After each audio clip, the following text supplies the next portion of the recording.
በክርስትና ያለ ትርክት እስልምና ላይ ላታገኙ ትችላለህ። እስልምና ላይ ያለ ትርክት ክርስትና ላይ ላታገኙ ትችላለህ። አንድ አካባቢ ስለራሱ አመጣጥ አካሄድ መጽሐፍ አቀራረብ መሰረት የመደመር እሳቤ ገዢ ትርክት መሆኑን የሚያመላክት የመደመር እሳቤን የሚያቀነቅነው ብልጽግናም ለዚህ አቋም ተገዢ መሆኑን የሚገልጽ አይነት መደምደሚያ ስለሆነ ወይም ደግሞ በመሃልም ብዙ ነገሮች ስለምናይ ብዙ መደመር አይገልጸንም የሚሉ አካላት አሉ።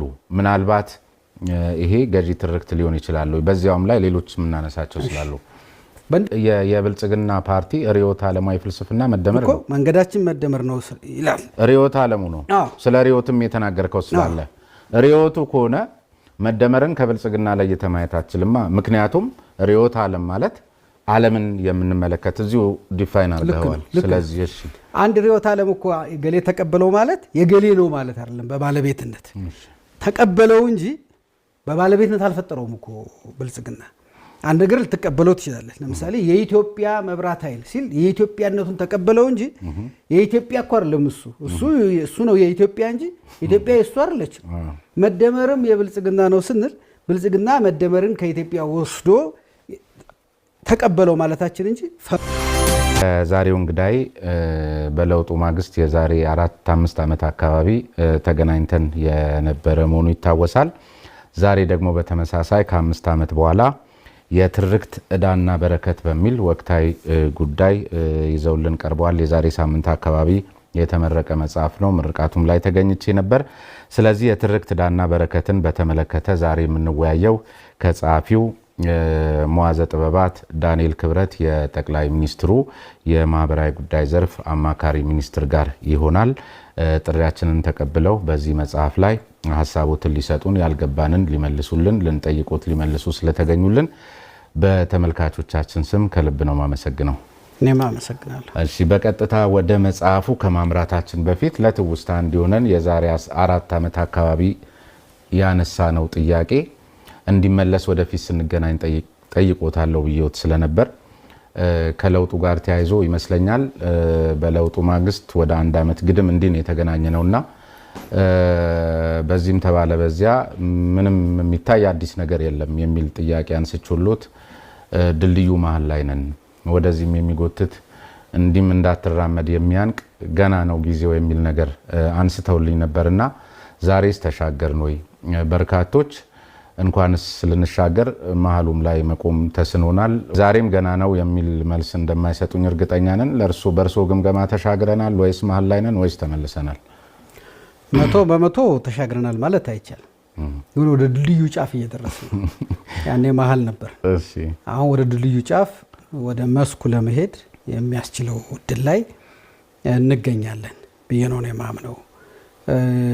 ያን በመሆኑ በጣም አሁን የመጨረሻውን ፈተና ልክ ወደ ኮሌጅ ልትገባ የምትወስደው ከ12ኛ ክፍል መልቀቂያ ፈተና በተጨማሪ አሁን የኮሌጅ መልቀቂያ ፈተና በየትኛው ጫፍ ማለት ነው? በመውጫው ጫፍ ላይ ግን ያኔ መሃል ላይ ነን ያልንባቸውን መሰረታዊ ምክንያቶች ጠቅሰውልኝ ነበር። መለማመዱ አለ። ወደ መደመር ሲመጣ አብዮታዊ ዲሞክራሲ በዚህ ይጎትታል፣ በዚህ በኩል ልማት ሲል በዚህ በኩል ጥፋት ይላል። እነዚያን ማሳያዎች ገልጸን ነበርና እነዛ በያኔ መሃል ላይ ለመሆናችን የጠቀስናቸው ማሳያዎች አሁን ከባሰበት የኋለኛው ጫፍ ላይ ነን ብለው ነው የሚናገሩትና እንዴት ነው እንግዲህ ያኔ የነበረው የመፈናቀል አሁን ለምሳሌ በብሔር ተኮር የሆነ ጥቃት ያኔ በጣም የተባባሰበት ጊዜ ነበር እናስታውስኩ። አሁን ብሔር ተኮር የሆኑ ጥቃቶች በጣም የቀነሱበት እንደውም አንዳንዴ ማንሰማበት የእርስ በርስ ግጭቶችን እንሰማለን እንጂ በአንድ ክልል ውስጥ ባሉ የተለያዩ ኃይሎች ፖለቲካዊ ኃይሎች መካከል እናያለን እንጂ አንድ ብሔር ከአንድ ብሔር ጋር የሚመስል ግጭት አሁን አንሰማም። ሁለተኛ በኋላ ምን መጣበታለን ትርክትን በተመለከተ በየቦታው አንዱን ካንዱ ሊያጋጩ የሚችሉ በአመራሮቹ ጭምር ሲነገሩ የነበሩ አጋጭ የሆኑ ነገሮች ነበሩ። የአንድ ክልል አመራር ከሌላ ስለሌላ አንዱ ክልል ስለዛ ውስጥ ስላሉ የተለያዩ ማህበረሰቦች እነሱ ነገሮች አሁን በጣም እየቀዘቀዙ መጥተዋል። በነበረው በብልጽግና ወይም ደግሞ በኢህአዴግ የመጨረሻ ዓመታት በነበረው አመራር መካከል እንኳን የአንድ መንግስትና የአንድ ፓርቲ አመራር ናቸው እነዚህ ሰዎች እያለ ሰው እስከሚጠይቅበት ጊዜ ድረስ ስለ ራሱ ስለ ፓርቲውም ስለ ሀገርም ስለሚሄዱበትም መንገድ የተለያየ ነገር ነበር የሚነጋገሩት።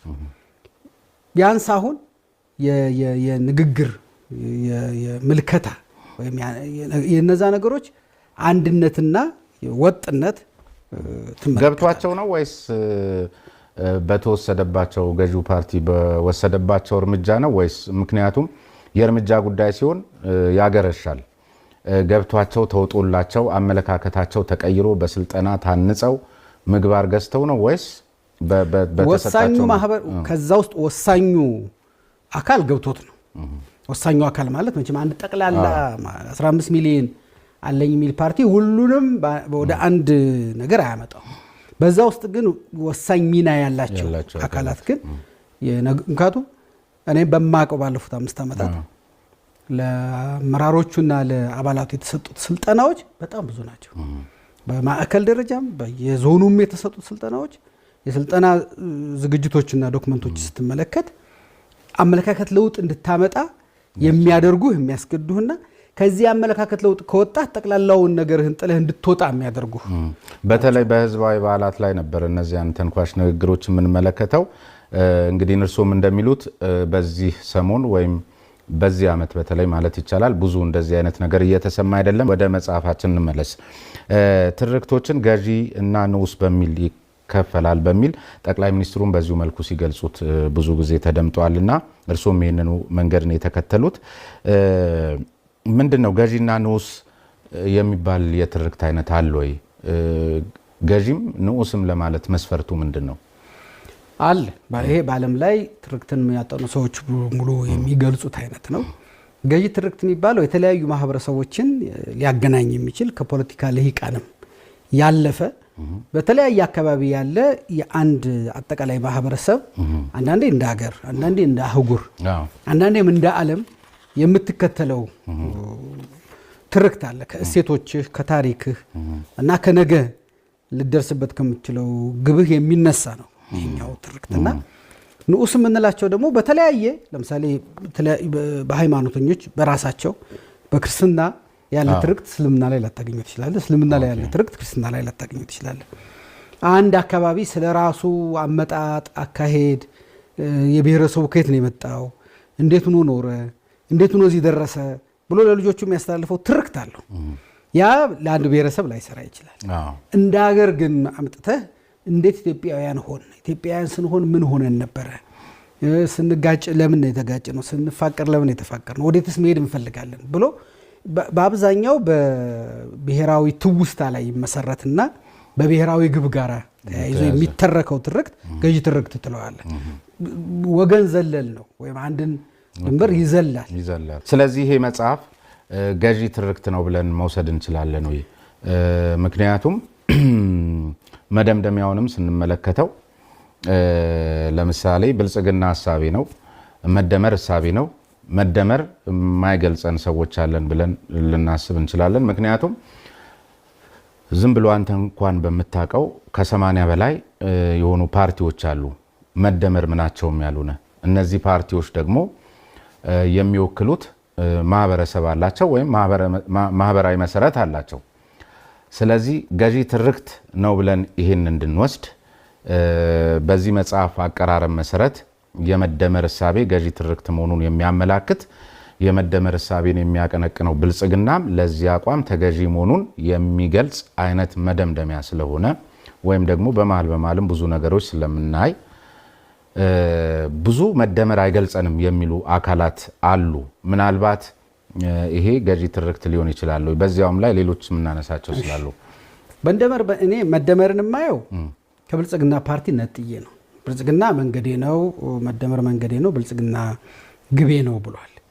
መደመር ግን የኢትዮጵያውያን ባህል እሴትና የመጣንበት መንገድ ነው። ብልጽግና ናት መደመር የሚለውን ስም ፖለቲካዊ ቃል አድርጎ ስላመጣው ተለይቶ ሪዮቱ አይደል እንዴ ካልሆነ በስተቀር ቆይ መደመር የብልጽግና ፓርቲ ሪዮት ዓለማዊ ፍልስፍና መደመር ነው። መንገዳችን መደመር ነው ይላል። ሪዮት ዓለሙ ነው።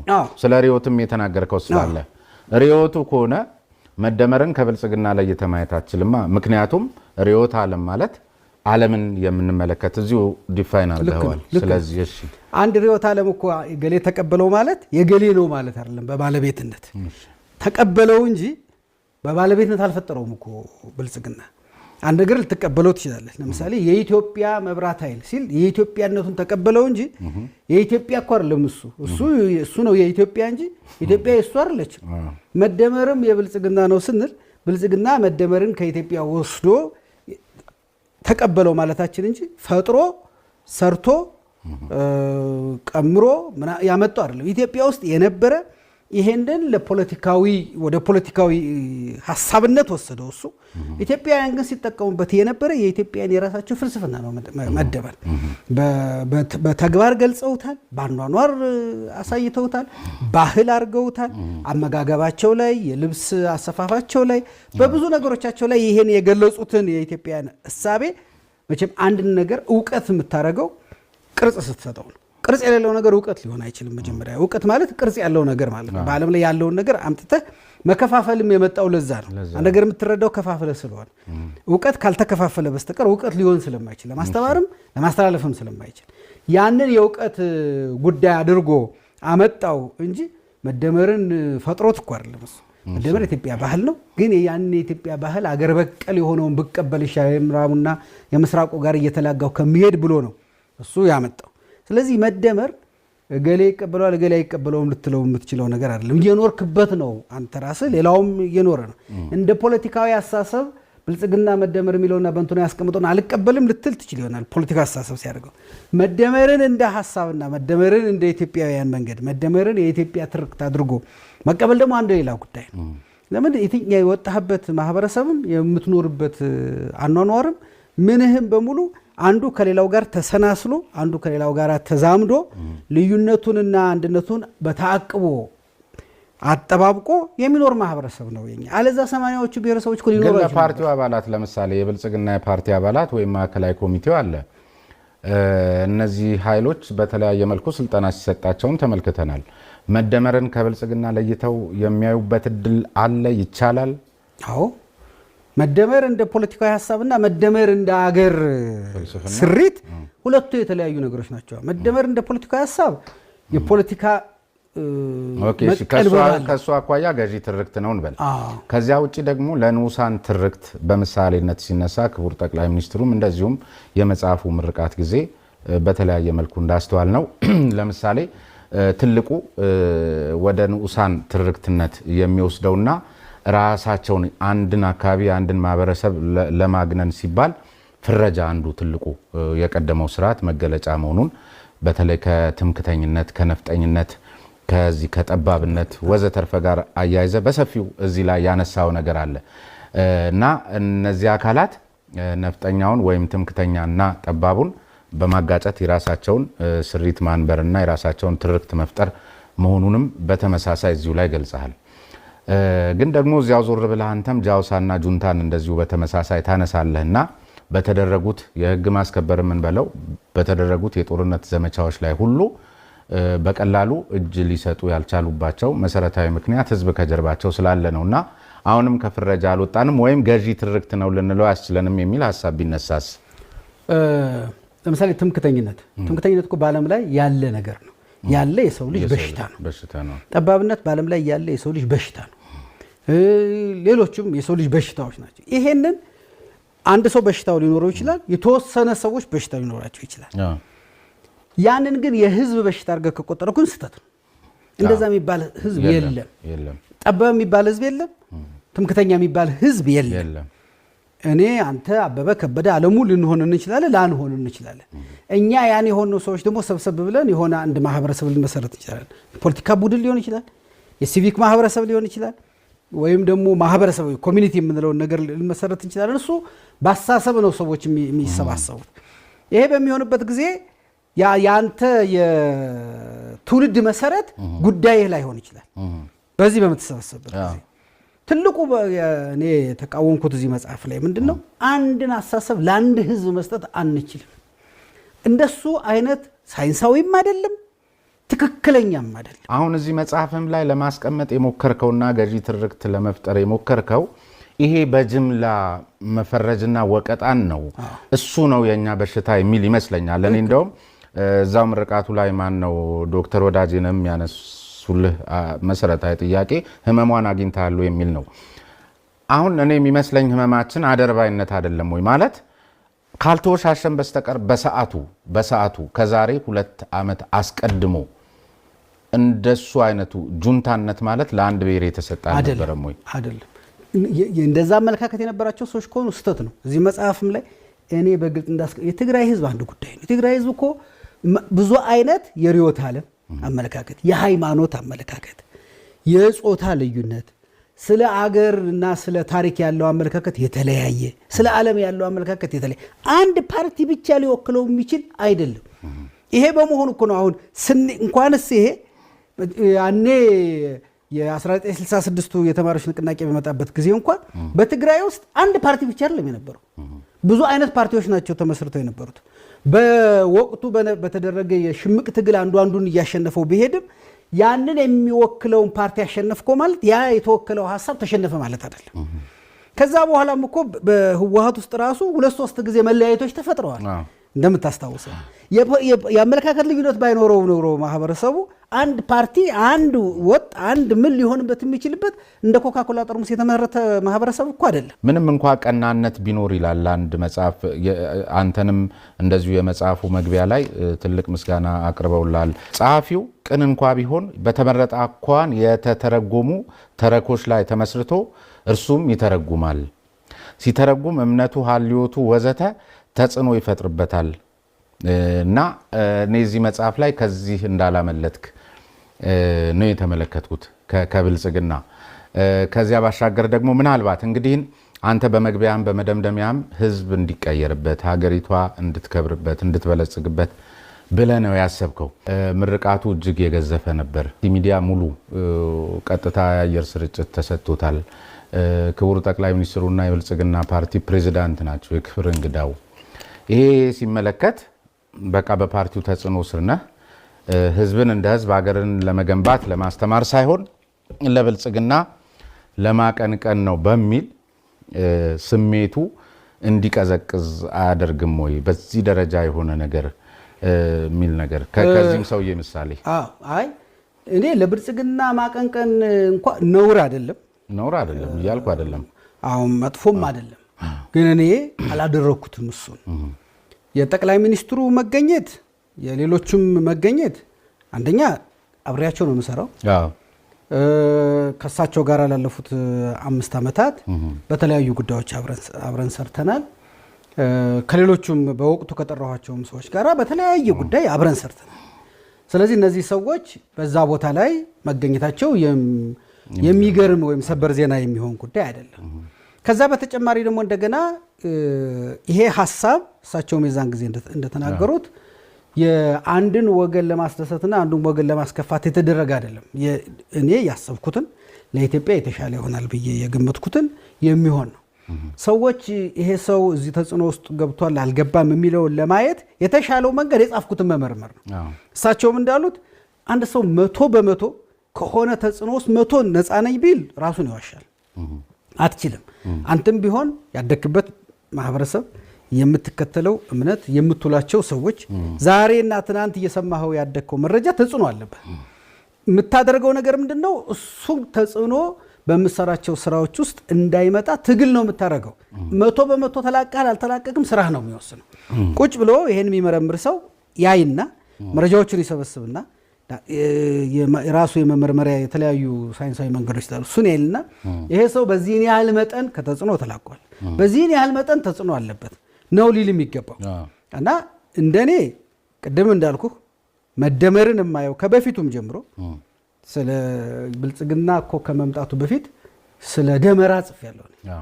የኢትዮጵያ ደመራ ምን አይነት ትምህርት ሊኖረው እንደሚችል እና በአብዛኛው ማህበረሰብ በሰሜኑም በደቡብም ይሄ ደመራ እንዲሆኖ ካለና ምንጠቀምበት ከሆነ እሱም መሰረት አድርገን ችቦዎቹ እንጨቶቹ ከዛ ደግሞ ትልቁን ደመራ እንደሚመሰርተው ኢትዮጵያን ለምን እንደዛ አናደርግም? ለምን ደመራውን ለመስራት ስንል ችቦውን የማጥፋት ለችቦው ስንል ደመራውን ማጥፋት ውስጥ ለምን እንገባለን ሁለቱን እንደ ችቦና እንደ ደመራ ይዘናቸው ልንቀጥል አንችልም ወይ የሚል ሐሳቦችን ሳመጣ ነበር።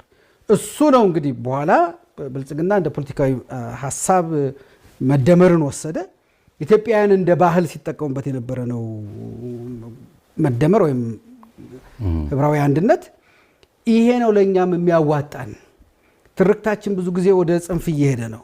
ከዛ ይልቅ ይሄም ይምጣ ይሄንንም እንያዝና አቻችለንና አጣጥመን መሄድ የምንችልበት እድል አለ። የተነፈገ አይደለም፣ ከባህላችን ጋርም የተጣላ አይደለም፣ ከነገ ጉዟችንም ጋር የተጣላ አይደለም ነው የኔ ትልቁ። አሁን እዚያ አሁን አንተ በተለየ ለዚህ ጥያቄ መልስ ቅርብ እንደምትሆን አንዱ መሰረታዊ ምክንያት ባለፈው ስርዓት ላይ ወይም ይሄ ብልጽግና ያወረሰው ስርዓት ላይ ስላልነበርክበት ግን ደግሞ የመረጃ ሰው እንደመሆን መጠን በርካታ መጽሐፍቶችንም እንደምጽፍ የሚያስተምሩ መጽሐፍቶች አሁን በቀደም ያንተን መጽሐፍም ሲመርቁ ከነበሩት መካከል አብዛኞቹ የሚበዙት ብልጽግና ውስጥ የሚገኙት አካላት የአብዮታዊ ዲሞክራሲ ዘመን ሰዎች ናቸው እና በቃ የሆነ ነገር ሲመጣ አብዮታዊ ዲሞክራሲም ገዢ ትርክታቸው እንደሆነ ሲያጨበጭቡ የነበሩ አካሎች ናቸው። ለምን ብለው መጠየቅ የማይወዱ ናቸው። አሁንም በተመሳሳይ ለአንተ ገዢ ትርክት ብለህ ለፈጠርከው እንዲህ ጫን ያለ እንኳን ሲጠይቁ ሰምተናቸው አናውቅምና አንተ ደግሞ እዚሁ ገዢ ትርክት እንዲሆን የተቋማትን የአመራርን ተሳትፎና ጥንካሬ ግን ይጠይቃል። ለኔ ለብቻዬ ምንም የትም አይደርስም የሚል ነገር አለና እነዚህ ሰዎች ተይዘው የሆነ ነገር ይራመድልኛል ብለህ ታስባለህ? እኔ ከብዙዎቹ ጋር ተነጋግሬያለሁ። በተለያየ አጋጣሚ ይሄ መጽሐፍ በሚጻፍበትም ጊዜ ከመጻፉም በፊት ከተጻፈም በኋላ በዚህ ጉዳይ ላይ በጣም የተለየ ነገር ያነሳልኝ ሰው አልገጠመኝም። በዚህ ጉዳይ ላይ አንድ ሰው ትናንት የሆነ ነገር ስለነበረ ዛሬ አመለካከቱን አይቀይርም፣ አያስተካክልም፣ አይቀርጽም ወይም ደግሞ አይለውጥም ማለት አንችልም። እንዲያውም አንድ ሰው ትልቅ ሰው ነው የሚባለው የትናንቱን ጉዳይ አይቶ መርምሮ ፈትኖ አይ ይሄኛው ሊሻል ይችላል ብሎ የሚለውጥ ሰው እጅግ የተሻለ ሰው ነው። ስለዚህ እኔ ከነዚህ ሰዎች ጋር በነበረኝ ውይይት ባደረኩትም ከመጽሐፉም በኋላ በመጽሐፉም ጊዜ ይሄኛው ትክክል አይደለም እንዳጠቃላይ እዚህና እዛ የሚያነሷቸው የተለያዩ ነገሮች ሊኖሩ ይችላሉ። ሰዎች ስለሆኑ የጻፍኩት እኔ ስለሆንኩ ሁላችን በጋራ ስላልጻፍ ነው ማለት ነው። በጠቅላላው በድምሩ ግን ይሄን ሐሳብ ካለፈው ጉዳይ ጋር አዛምደው ትክክል አይደለም ወይም አያስኬድም ወይም አንቀበለውም ያሉኝ አካላት ግን የሉም።